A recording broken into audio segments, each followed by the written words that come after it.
நம்ம காயல்பட்டினம் திருச்செந்தூர் ரோட்ல இருக்கக்கூடிய பார்டர் புரோட்டா கடை. இந்த புரோட்டா கடையில தான் இன்னைக்கு ஆர்டர் பண்ணியிருக்கிறோம். அந்த அம்மாவுக்கு பார்த்தீங்கன்னா இன்னைக்கு வெட்டிங் டே. ஸோ வெட்டிங் டேல வந்து இந்த ஹோமுக்கு ஏதாவது கொடுக்கணும்னு ஆசைப்படுறாங்க. ஸோ திருச்செந்தூர் காயல்பட்டினம் இந்த ரோட்ல தான் இருக்கு. இன்னும் ஒரு அரை மணி நேரத்தில் புரோட்டா ரெடி பண்ணி தர்றேங்கிறாங்க.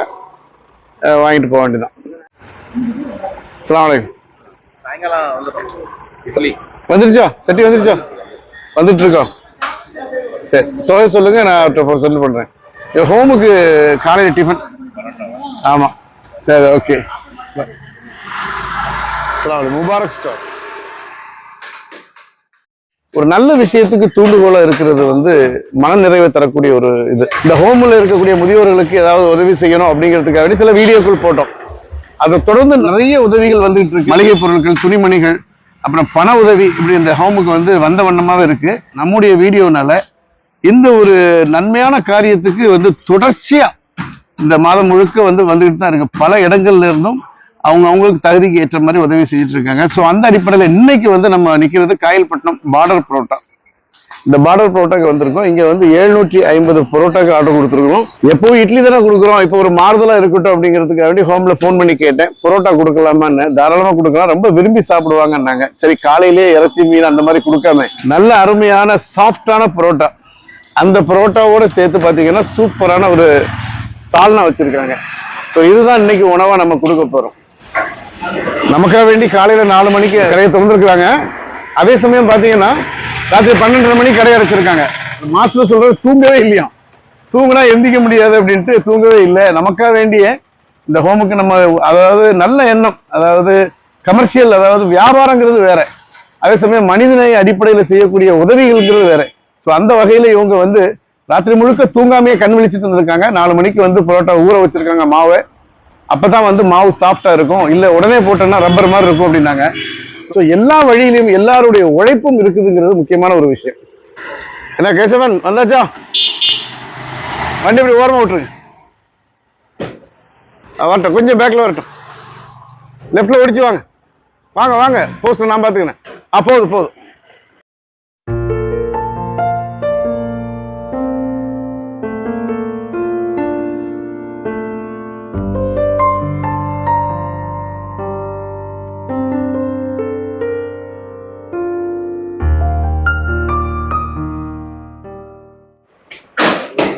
பாய் புரோட்டா எண்ணி வச்சிட்டு இருக்காரு. கையெல்லாம் அப்படியே படுத்துரும் போல் இருக்கு, அந்த அளவுக்கு. கையை கட்டுங்க. அவ்வளோ சுட சுட அந்த கல்லுல இருந்து எடுத்துட்டு வந்து அந்த புரோட்டாவை அவர் எண்ணி வைக்கிறது பாவம். கையெல்லாம் கிளவுஸ் போடணும். அவன் கூட்டிட்டா பரவாயில்ல, குறையக்கூடாதுன்னா. ஆஹா, எல்லா புகழும் இறைவனுக்கு தான், நம்ம கையில ஒண்ணும் இல்லை. ரொம்ப நன்றி, ரொம்ப நன்றி.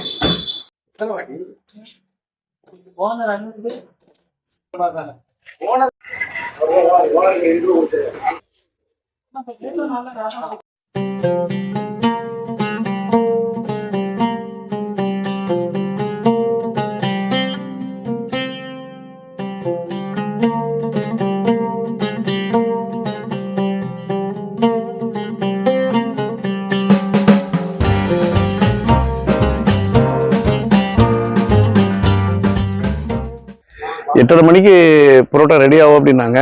1 மணி நேரம் எக்ஸ்ட்ரா லேட் ஆயிடுச்சு. எவ்வளவுதான் முயற்சி பண்ணாலும் அந்த கொண்டு வரதுக்கு ஒரு மணி நேரம் தாமதம் ஆயிடுச்சு.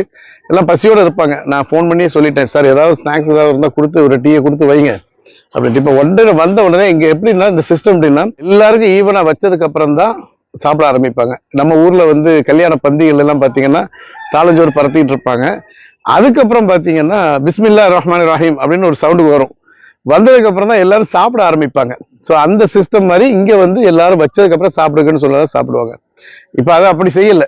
ஏன்னா எல்லாரும் பசியோட இருக்காங்க, நீங்க சாப்பிட்டுருங்க அப்படின்னு சொல்லிட்டு அவங்களுக்கு வைக்கவே சாப்பிட்டுட்டு இருக்காங்க.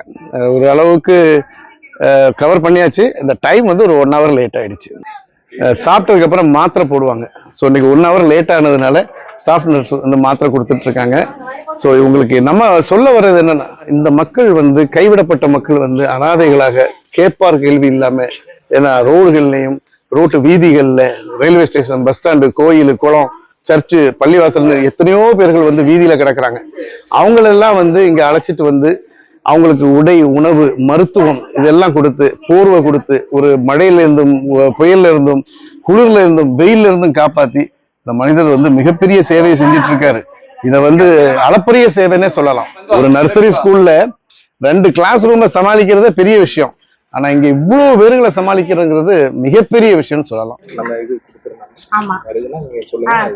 இதே எழுதி வச்சிருக்காங்க, காலை மதியம் என்ன நேம் பேர் எழுதி வச்சிருப்பீங்களோ? சரி சரி. டாக்டர் சொல்லி அவங்க டாக்டருடைய முறை பிரகாரம், அவங்களுடைய இன்ஸ்ட்ரக்ஷன் பிரகாரம் தான் இவங்க வந்து மருந்து கொடுத்துட்டு இருக்காங்க. மாத்திரை விநியோகம் நடந்துட்டு இருக்கு.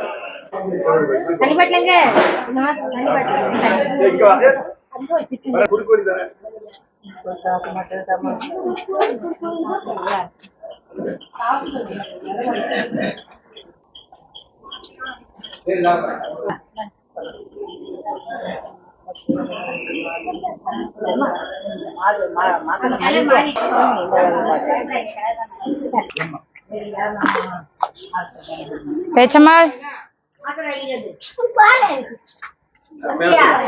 பேச்சம்மா இந்தாங்க. முத்துலட்சுமி பல்வலி இருக்குதா? தர அன்புராஜ்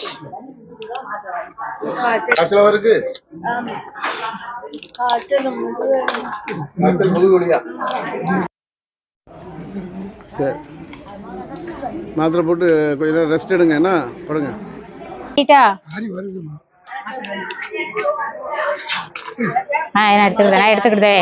எடுத்துக்கிடுதே.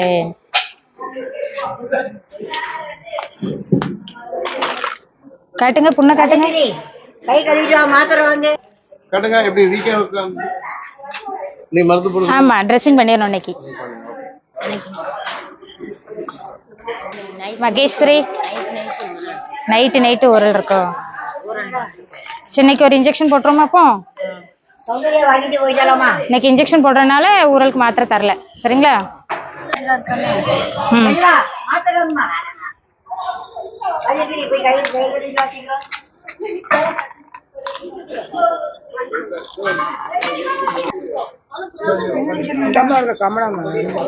நான் ரூமுக்கு கொண்டு வந்து உங்களுக்கு தரேன், நீங்க போட்டு போங்க. நான் மற்றவங்களுக்கு நான் ரூம் கொண்டு வரேன்.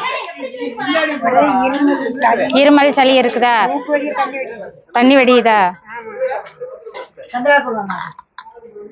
போடுங்க. சோத்திரம்.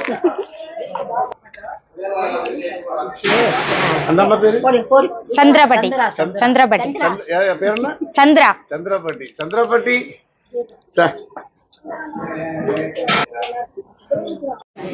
உங்களுக்கு என்ன பண்ணது? ஈஸ்வரி. எதுவும் தொந்தரவு இருக்கா? ஒண்ணு இப்ப எதுவும் உங்களுக்கு தொந்தரவு இருக்கா? கால் வலி இருக்குதா? கால் வலி எப்பத்துல இருந்து இருக்குது? தலைவலி மாத்திரையா? ஸோ இன்னைக்கு வந்து அவங்களுடைய மகளுடைய வெட்டிங் டே, அதுக்காக வேண்டி வந்தாங்க. வந்து அழகான முறையில் இந்த புரோட்டா, சால்னா இதுகளை கொடுத்தாங்க. அதோடு சேர்த்து ஹோமுக்கு தேவையான ஒரு சின்ன அன்பளிப்பையும் கொடுத்தாங்க. சிலருக்கு உடைகளை கொண்டு வந்தாங்க, அதையும் கொடுத்தாங்க. இப்போ அவங்களுக்கு சரியான மனநிறைவு. என்ன மனநிறைவுனா, இந்த மாதிரி நல்ல காரியங்களுக்கு நம்ம வந்திருக்கிறோம் அப்படிங்கிற ஒரு மனநிறைவு. அதே மனநிறைவு தான் எங்களுக்கும். ஸோ இதை கமர்ஷியலாக பண்ணுறேன்னு மட்டும் நினைக்காதீங்க. இந்த வீடியோ வச்சு நம்ம பொழப்பு நடத்த வேண்டிய அவசியமே இல்லை. நல்லவங்களுக்கு தெரியும், என்னை சார்ந்தவங்களுக்கு தெரியும் நம்ம ஏன் இதை பண்றோம் அப்படின்னு. வெளிச்சத்துக்கு கொண்டு வந்தோம், இந்த திரியை தூண்டி விட்டோம், அது பிரகாசமா எரியட்டும். என்னன்னா, அந்த ஹோம்கள் வளரணும்னு ஆசைப்படலை, இருக்கக்கூடியவங்களுடைய வாழ்வாதாரத்தை இன்னும் மேம்படுத்தணுங்கிறது தான்.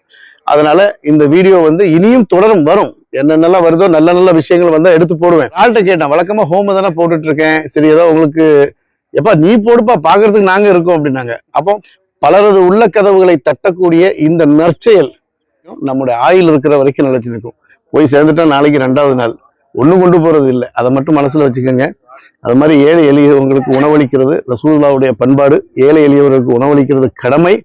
அண்டை வீட்டார் பசித்திருக்க தான் வயிறார உணவு உண்பவன் என்னை சார்ந்தவன் இல்லைன்ற ரசூலுல்லாஹ். என்ன சாரல, நீ என்னத்தை இபாதத்து செஞ்சாலும் சரி, நீ என்ன அமல் செஞ்சாலும் சரி, நீ நம்ம ஆளே இல்லை போயான்ட்டாங்க. அப்போ அந்த வார்த்தைகள் ரசூலுல்லாஹ்வுடைய அந்த வார்த்தைகள், அவங்களுடைய வாழ்வியல் நெறிமுறைகள், இது எல்லாமே வந்து தர்மம் தர்மம் தர்மம், தானம் தானம் தானம், இந்த அடிப்படையில தான் போகும். அதனால இந்த ஏழைகளுக்கு, இந்த முதியோர்களுக்கு உங்க மனதார நீங்க உதவி செய்யுங்க. யாரும் சொல்லி நான் இந்த வீடியோ எடுக்கல, நானா தான் எடுக்கிறேன், சுயமா தான் பேசுறேன்.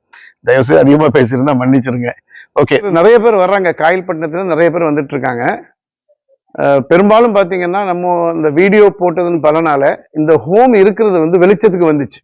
இப்படி ஒரு சேவை பண்றாங்க, இந்த மாதிரி வந்து முதியோர்களுக்கும் சரி, உடல் உபாதை உள்ளவங்க, உடல் இயலாமை உள்ளவங்க, அது ஊனமுற்றவர்கள் சொல்றாங்க இல்லையா, அவங்களுக்கும் சரி, மனநிலை அது பாதிக்கப்பட்டவங்க, மனநிலை குன்றியவங்க, இப்படி ஒரு 4-5 செக்ஷன் வச்சு பிரிவுகளை வந்து இந்த இதை இயக்கிட்டு இருக்காங்க சார். இது வெளி உலகத்துக்கு தெரியாம இருந்துச்சு. நான் 12 காலமா இருக்குது, கிட்டத்தட்ட 15-20 வருஷமா அவர் இந்த சேவையில இருக்காரு.